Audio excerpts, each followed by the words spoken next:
வணக்கம். போட்டித் தேர்வுகளுக்கு தயாராகிட்டு இருக்கீங்களா? வாங்க, இன்னைக்கு நடந்த முக்கியமான நிகழ்வுகளை உங்க தேர்வு பார்வையிலிருந்து அலசி ஆராயலாம். இன்னைக்கு செய்திகள்ல இருந்து நாளைக்கு தேர்வுல என்ன மாதிரி கேள்விகள் வரலாம்? வாங்க, ஒவ்வொன்னா முக்கியமான தலைப்புகளை பார்க்கலாம்.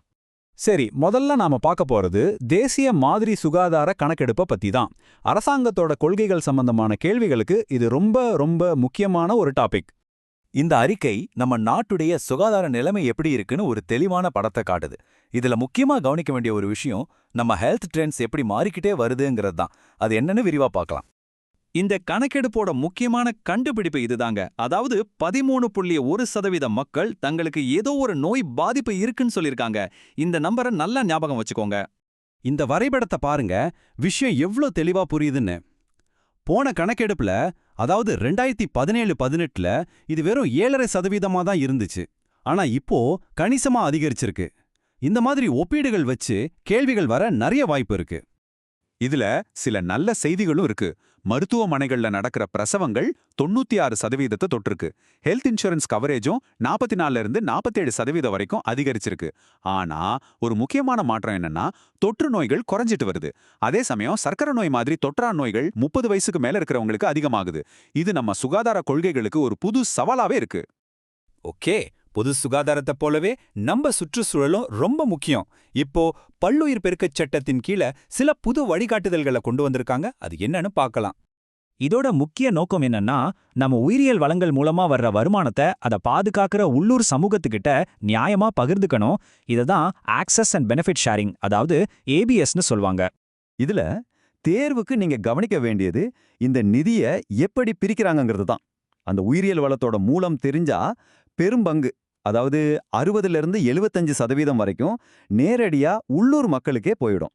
ஒருவேளை மூலம் தெரியலனா அதுல 70% நிதியை தேசிய பல்லுயிர் ஆணையம் நிர்வகிக்கும். இந்த வித்தியாசத்தை தெளிவா மனசுல வச்சுக்கோங்க. சரி, அடுத்த செய்திகள்ல இடம் பிடிச்ச சில சூப்பரான சாதனைகள், புதுமைகள் பத்தி பார்க்கலாம் வாங்க.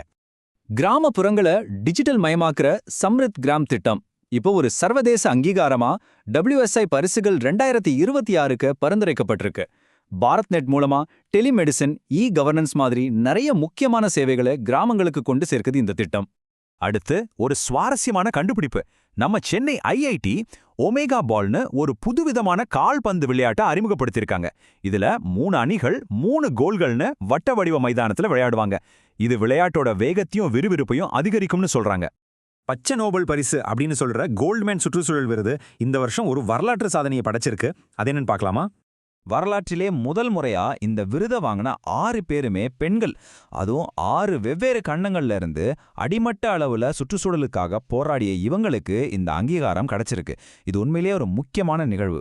புது கண்டுபிடிப்புகள்ல இருந்து இப்ப கொஞ்சம் டைம் டிராவல் பண்ணி இந்திய வரலாற்றையே மாத்தி போட்ட ஒரு முக்கியமான போரை பத்தி தெரிஞ்சுக்கலாம். ஏப்ரல் 21, 2026ஆம் தேதியோட இந்தியாவோட தலையெழுத்தையே மாத்தின முதல் பானிபட் போர் நடந்து சரியா 500 வருஷம் ஆகுது. இந்த ஒரே ஒரு போர் தான் டெல்லி சுல்தானாகத்துக்கு முடிவு கட்டி இந்தியால பல 100 வருஷ முகலாய ஆட்சிக்கு அடித்தளம் போட்டது. தேர்வுக்கு இந்த 2 விஷயங்களை நல்ல ஞாபகம் வச்சுக்கோங்க. பாபரோட வெற்றிக்கு காரணம் அவரோட படைபலம் மட்டும் இல்ல.